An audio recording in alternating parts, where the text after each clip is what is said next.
हर हर महादेव। सभी को गुरुवार व्रत करने से बृहस्पति देवता प्रसन्न होते हैं। यह व्रत अत्यंत फलदायी है। अग्नि पुराण के अनुसार अनुराधा नक्षत्र युक्त गुरुवार से आरंभ करके 7 गुरुवार व्रत करने से बृहस्पति ग्रह की हर पीड़ा से मुक्ति मिलती है।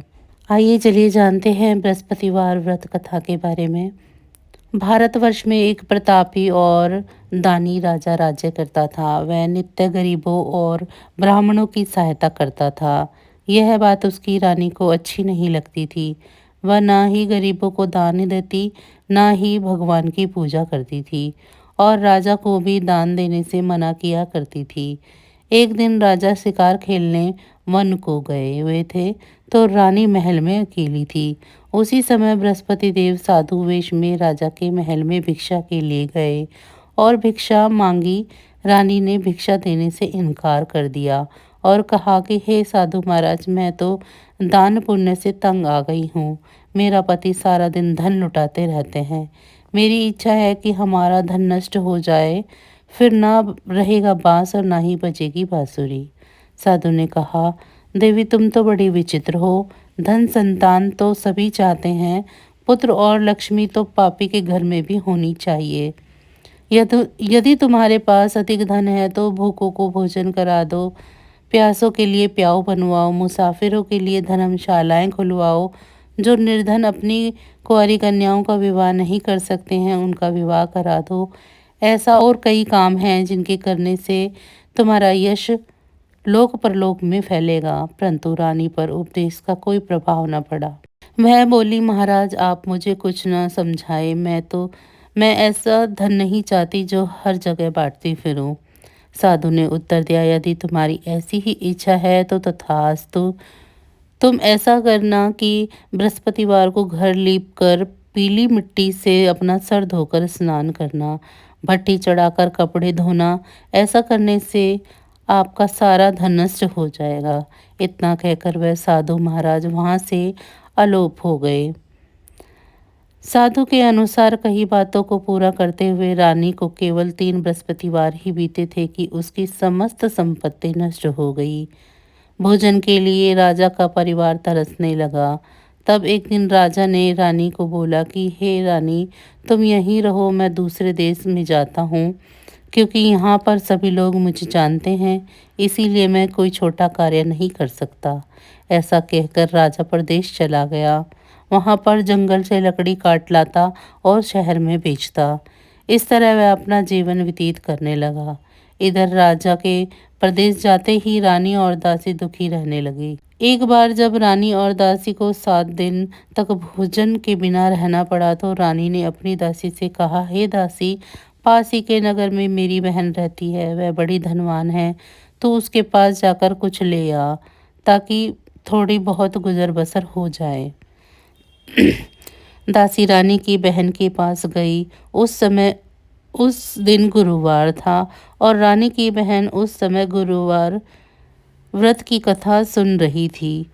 दासी ने रानी की बहन को अपनी रानी का संदेश दिया, लेकिन रानी की बड़ी बहन ने कोई उत्तर नहीं दिया। जब दासी को रानी की बहन से कोई उत्तर नहीं मिला तो वह बहुत दुखी हुई और उसे क्रोध भी आया।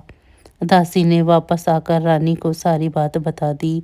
यह सुनकर रानी ने अपने भाग्य को कोसा। उधर रानी की बहन ने सोचा कि मेरी बहन की दासी आई थी, परंतु मैं उससे नहीं बोली, इससे तो वह बहुत दुखी हुई होगी। कथा सुनकर और पूजन समाप्त करके वह अपनी बहन के घर आई और कहने लगी, हे बहन, मैं बृहस्पतिवार का व्रत कर रही थी, तुम्हारी दासी मेरे घर में आई, परंतु उस समय जब तक कथा होती है तब तक ना तो उठते हैं और ना ही बोलते हैं, इसीलिए मैं नहीं बोली। कहो क्यों दासी गई थी? रानी बोली, बहन तुमसे क्या छुपाऊं, हमारे घर में खाने तक को अनाज नहीं था। ऐसा कहते कहते रानी की आंखें भर आई। उसने दासी समेत पिछले 7 दिनों से भूखे रहने तक की बात अपनी बहन को विस्तार पूर्वक सुना दी। रानी की बहन बोली, देखो बहन, भगवान बृहस्पति देव सबकी मनोकामना को पूर्ण करते हैं। देखो शायद तुम्हारे घर में अनाज रखा हो। पहले तो रानी को विश्वास नहीं हुआ, पर बहन के आग्रह पर उसने अपनी दासी को अंदर भेजा तो सचमुच अनाज से भरा एक घड़ा मिल गया। यह देखकर दासी को बड़ी हैरानी हुई। दासी रानी से कहने लगी, हे रानी, जब हमको भोजन नहीं मिलता तो हम व्रत ही तो करते हैं, इसीलिए क्यों ना इस व्रत और कथा की विधि को पूछ लिया जाए ताकि हम भी व्रत कर सके।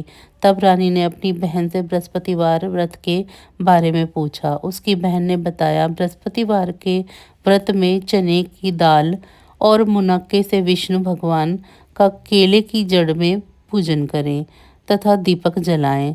व्रत कथा सुने और पीला भोजन ही करें, इससे बृहस्पति देव प्रसन्न होते हैं। व्रत और पूजन विधि बताकर रानी की बहन अपने घर को लौट आई। 7 दिन के बाद जब गुरुवार आया तो रानी और दासी ने व्रत रखा। गुड़साल में जाकर चना और गुड़ लेकर आई, फिर उससे केले की जड़ तथा विष्णु भगवान का पूजन किया। अब पीला भोजन कहाँ से आए, इस बात को लेकर दोनों बहुत दुखी थे। चूँकि उन्होंने व्रत रखा था, इसीलिए बृहस्पति देव उन पर प्रसन्न थे। इसीलिए वे एक साधारण व्यक्ति के रूप धारण करके 2 थालों में पीला भोजन दासी को दे गए। भोजन पाकर दासी प्रसन्न हुई और फिर रानी के साथ मिलकर भोजन ग्रहण किया। इसके बाद वे सभी गुरुवार को व्रत और पूजन करने लगी।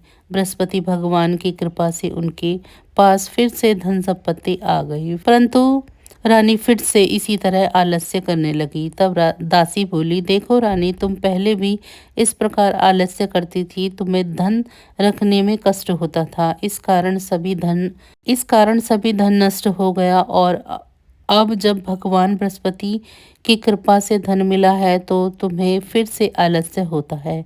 रानी को समझाते हुए दासी कहती है कि बड़ी मुसीबतों के बाद हमने यह धन पाया है, इसीलिए हमें दान पुण्य करना चाहिए, भूखे मनुष्यों को भोजन कराना चाहिए और धन को शुभ कार्य में खर्च करना चाहिए, जिससे तुम्हारे कुल का यश बढ़ेगा, स्वर्ग की प्राप्ति होगी और पितृ प्रसन्न होंगे। दासी की यह बात मानकर रानी अपना धन शुभ कार्यों में खर्च करने लगी, जिससे पूरे नगर में उसका यश फैल गया।